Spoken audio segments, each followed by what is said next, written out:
새해가 밝은 지 한 달 가까이 지났지만 국내외 경제는 이렇다 할 만한 조짐 없이 혼란을 거듭하고 있습니다.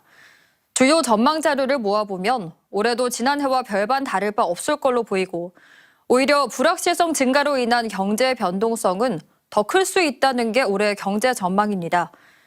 대구 경북 지역은 더 좋지 않을 상황이 이어질 거란 전망이 나오고 있는데요. 올해 경제 전망 김철우 기자가 소개합니다. 올해 주요국들의 경제 전망은 그리 밝지 않습니다. OECD와 IMF, 블룸버그 등의 전망치를 보면 유럽과 일본은 지난해보다 성장률이 조금 나아질 것으로 보이지만 미국은 0.4%포인트, 중국은 0.2에서 최대 0.5%포인트 하락, 우리나라는 1.5에서 1.6%대로 내려앉을 것이라는 전망이 나옵니다. 미국 견조한 성장세, 제조 부진 유럽, 중국 내수 침체, 일본의 수출 호조로 요약할 수 있습니다. 우리나라는 내수 회복세가 완만한 가운데 수출 증가세가 둔화되면서 성장 흐름이 약화되는 모습이 올해도 이어질 것이라는 전망이 많습니다.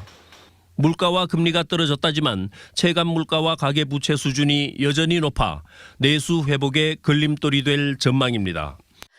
작년에 이제 성장률 전망치가 2%라는 걸 유지했던 가장 큰 건 내수는 박살이 났는데 수출이 거의 이제 끌고 갔다라고 보시면 되는데 올해는 내수가 올라오지 않는 상황에서 수출까지 무너지다 보니까 성장률이 1%대로 작년 대비해서는 이제 절반 수준까지 떨어지게 되는 거죠.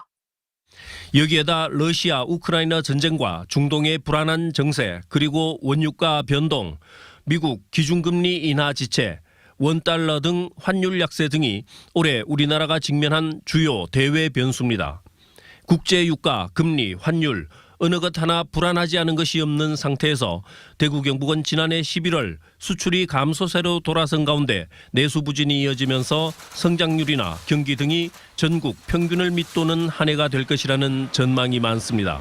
이제 대구 경북 경제는 이러한 국내 경제적인 어떤 그 부진 원인에다가 플러스 해가지고 그 대구 경북의 어떤 주력 수출 품목 자체가 그 트럼프 대통령이 행정명령을 내린 어떤 전기차 의무화 폐지라든가 여기에 관계된 어떤 차량용 배터리나 자동차 부품 등을 상대적으로 주력 수출 품목으로 하고 있기 때문에 그러한 제품들이 더 영향을 많이 받기 때문에 추가적인 어떤 타격이 있을 것 같고요. 그리고 특히 대구는 영세 자영업자 비율이 높고 임시 근로자 비율도 높아 대외 경제 변화에 취약한 데다 개선이 힘들다는 구조적 문제점을 안고 있습니다.